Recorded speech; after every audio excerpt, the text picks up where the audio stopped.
Hello there. Today's video, ProRevenge. Dealing with the locker thief in high school. This was back in the early 2000s, probably 2003 to 2004 school year. Throughout the entire year there was a crime wave of people having things stolen out of their locked lockers. Not everyone, but enough that everyone knew someone it happened to. The school's only defense about this was that it was our fault for sharing locker combos with our friends. They also charged us every time we had to get the combination changed on a locker, like after a theft for instance, because it was assumed to be our fault. Well, I had my graphing calculator taken out of my locker. I also never gave out my combination to anyone. Mostly because my friends were jackasses and we pulled shit on each other all the time. So I was out $150 for the calculator and another $150 to change the combination, getting a locksmith to change out the lock. This is 2003 money, so it's a bit more than now. To anyone who has ever had to buy a T86 in 2003 or 2004, you'll know how much the things cost. Well, my dad was drinking buddies with one of the county detectives. I'll call him Detective Buddy and her Uncle Buddy. He went in to talk to the school about these string of thefts going on so he could get the security camera for the day my calculator went missing and got completely brushed off as it was a non-existent problem and he must have given out his locker combination. The principal told him he would need a warrant to get the camera footage. Then when he got the warrant, the school flipped the warrant in court citing student privacy.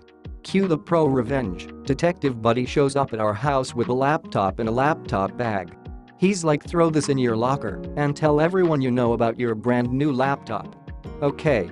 Sure, Uncle Buddy. 3 days later I show up at my locker between classes and the laptop is gone. The bag too, nowhere to be seen, as is a 24-ounce bottle of Coke and possibly some pens. I take my phone out and text him that the laptop got taken. Stand by for the shit show. Oh, and you reported the theft to the police? He replies back. Okay, I reply confused. I got about the rest of my day and I don't hear anything back. The following morning Detective Buddy comes to the school with 3 uniformed officers and pull a student, Dave, out of class as well as his mom who works in the front office. The principal is pissed. I don't actually hear the cops, but the principal is pissed to no end that he had the audacity to accuse them of theft and he couldn't just take them out of his school act. Well, turns out there was a tracker in the laptop bag and Uncle Buddy got a warrant to search a particular house. The laptop had a value of over $1,000, making it a felony.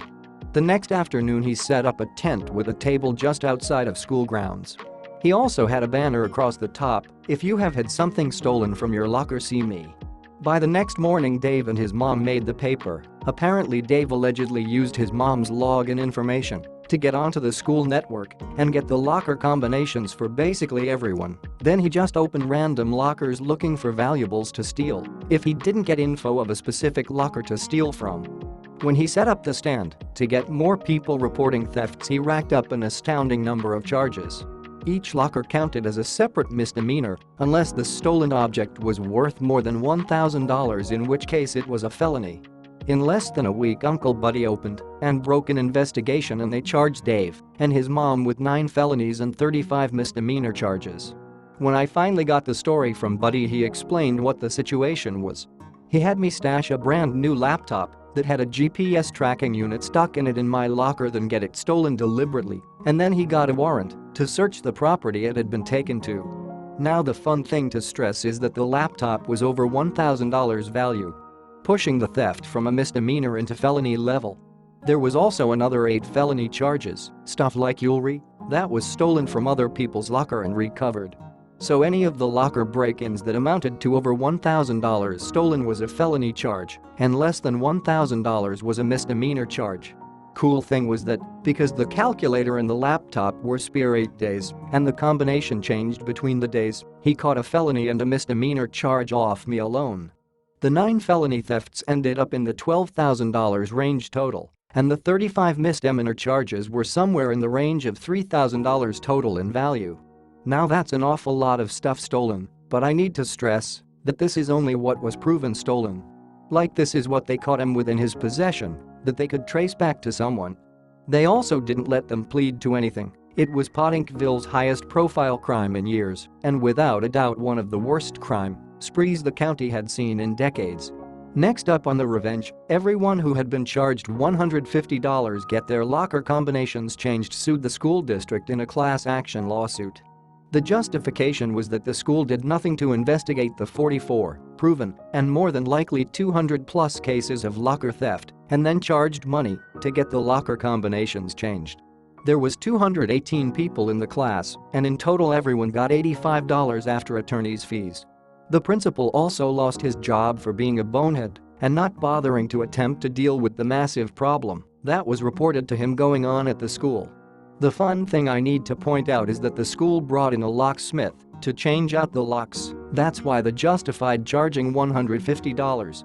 Well, the school already paid the $150 a locker, but they also had to return $100 per locker, meaning that they were out $21,800 plus their legal fees for that class action suit.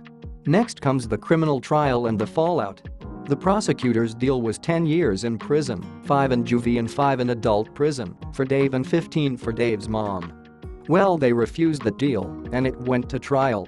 Dave got 1 year prison for each felony, the state minimum, and 1 month probation for each misdemeanor. So 9 years plus 35 months of probation. His mom received 18 years of jail and 6 years probation. Having attended much of the best parts of the trial, I will say this.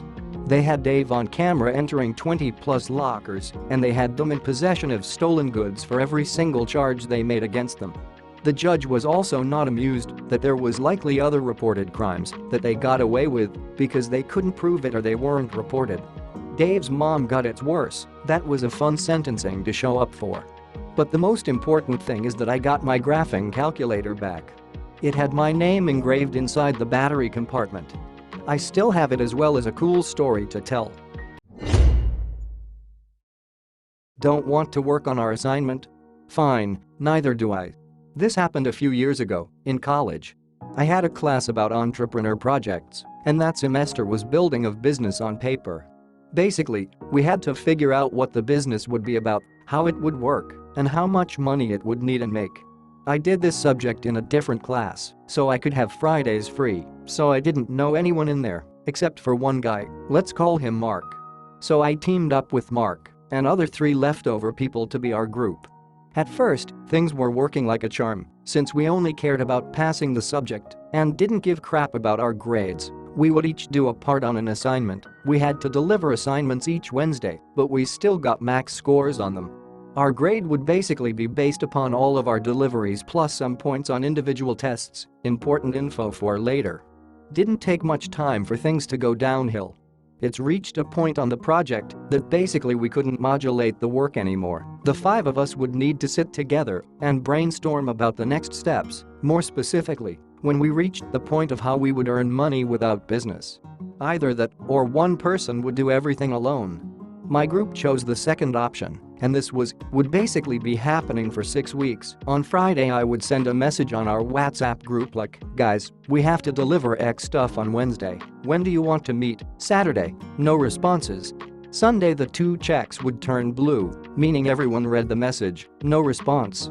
Monday I would send a follow-up message, no response. Tuesday I would work my ass and deliver it alone. Wednesday, 2 hours before the deadline, someone, usually Mark, would send a message, hey, how do you guys want to do it? Which I would answer, it's already done, and they would thank me and promise to release me from doing anything on the next assignment, which wouldn't happen, and the cycle would continue. After 5 weeks I was fed up and got in contact with the teacher. Her response was that it was too late to do anything now because she couldn't assign me to another group and she couldn't give me special treatment to me.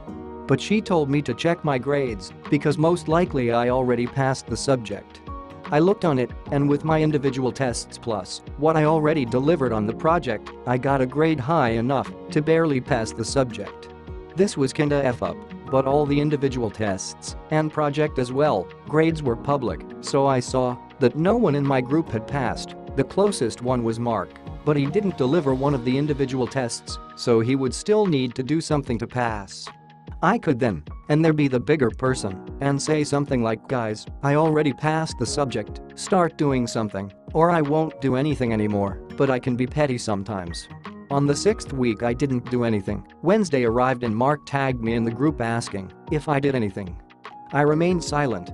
Panic started arising, group members texting me in private. I removed the blue scene icon in my WhatsApp and would read the messages in airplane mode so they wouldn't see me online when reading, except for the group messages because they would see that I read them regardless of leaving that setting on or off, so I didn't read them. Apparently, when you don't do anything related to the project in 5 weeks, it's hard to figure out what to do next. Deadline passes, I go to sleep, class was at nights, at distance because COVID.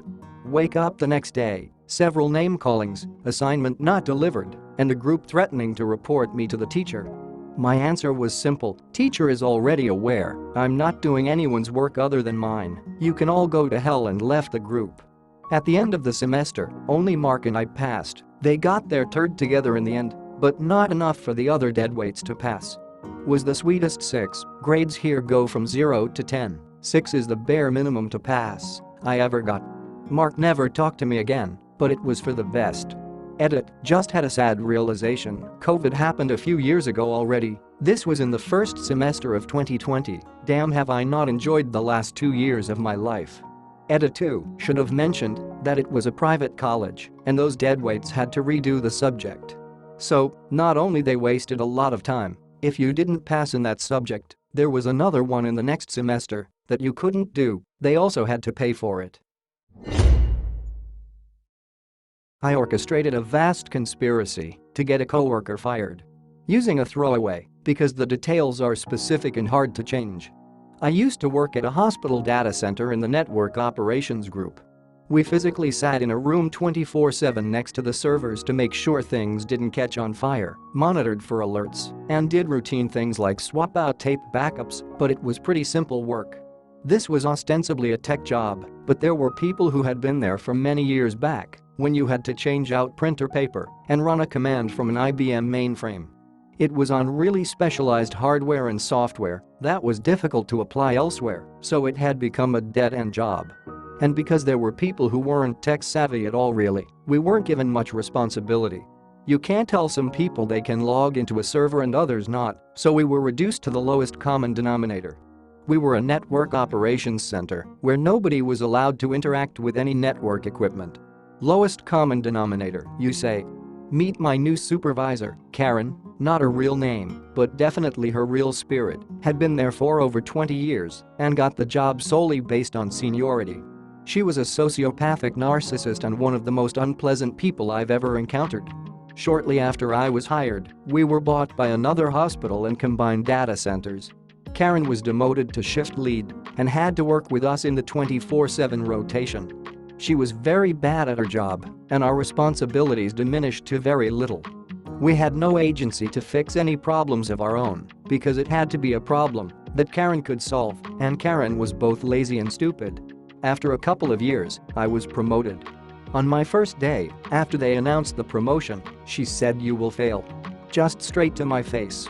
But she had a powerful tool at her disposal, the hospital bureaucracy.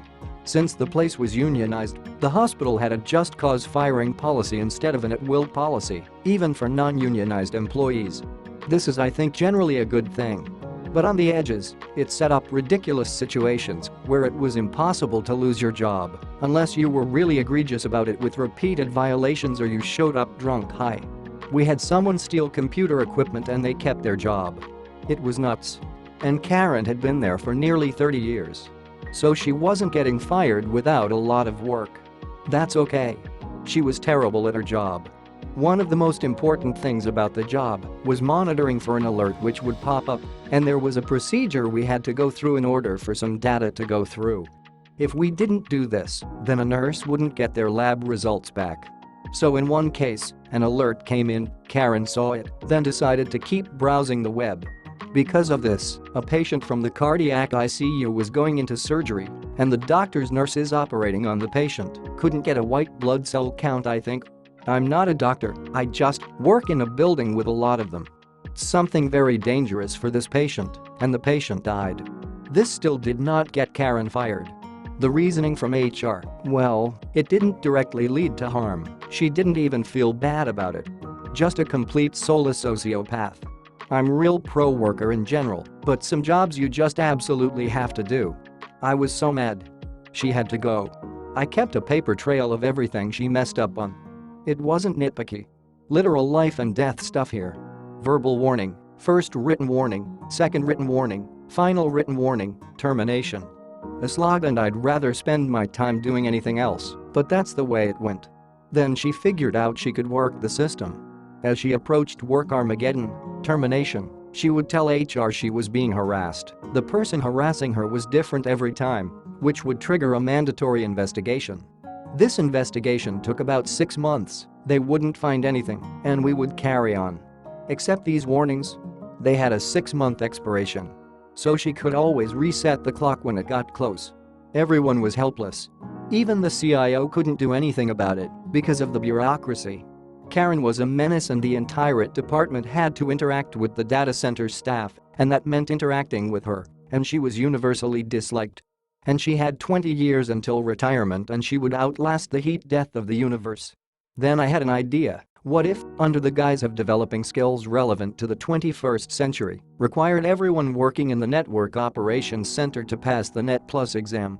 It's not a difficult exam, but it's not trivially easy. I felt pretty sure that everyone on the team fell above the line between able to pass and not able to pass except Karen. We would give everyone better titles, a significant pay raise, and entrusted to do more with the equipment, which is something everyone desperately wanted. Then people could actually leave the hospital with transferable skills and do something else if they wanted and not feel trapped. I spent 3 years in meetings with HR, with my director, with the CIO, with HR again. Job description meetings that took 6 hours to tweak small wording. Hundreds of hours in meetings. Red tape hell. Absolute red tape hell. Do you have any idea what it takes to approve a significant raise in a bureaucratic McFactory like that? But the raises were crucial because it would absolutely not be fair to ask this of them.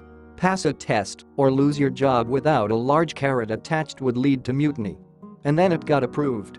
I also wrote the exam requirement into my own job description.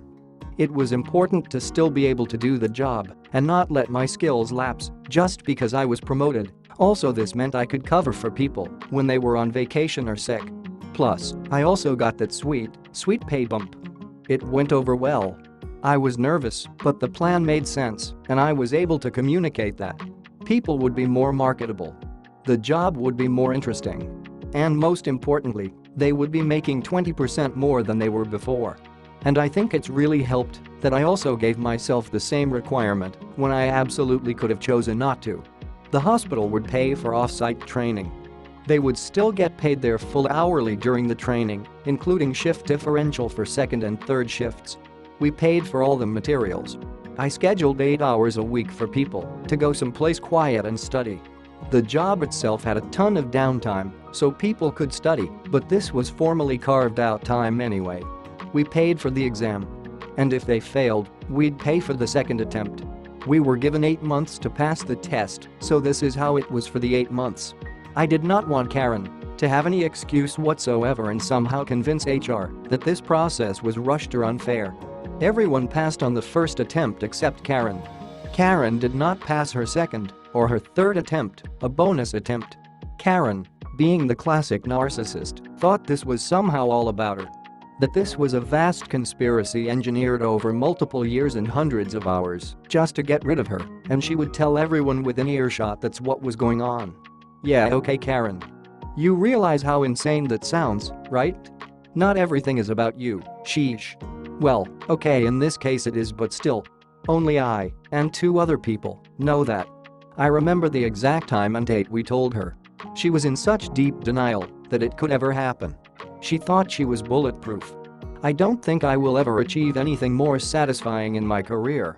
I'm not usually one to take satisfaction in seeing someone's livelihood go, but she was uniquely awful. She was a patient danger, and it had been nearly a decade of working with her by this point, and I was just so sick and tired of her bullshit. I was a hero the day after she was fired. I went to the main office for a meeting and people were congratulating me like I just had a kid or won a marathon or something. Even the CIO. They were just happy for me that I didn't have to supervise Karen anymore. But in my headcanon, they were congratulating me for pulling off this elaborate plan. Morale back at the data center was also high. We learned interesting things. A couple of my coworkers left for better gigs elsewhere. The ones who were content staying were able to stay, and we all had more money and job security. And because anything could set off a bullshit Karen harassment complaint, people were stressed out working with her. Her being gone was like a breath of fresh air. Newcomers were told stories of Karen, and they seemed exaggerated. They were not. In order to solve a very important and extremely difficult problem, I pulled off a vast workplace conspiracy that improved the lives of the people I worked with in addition to keeping our patients safe. Getting Karen fired is my greatest and most difficult accomplishment, and I can't put it on a CV anywhere. That's all, folks. If you like this content, please subscribe, hit the like button, and check out my next video. Take care.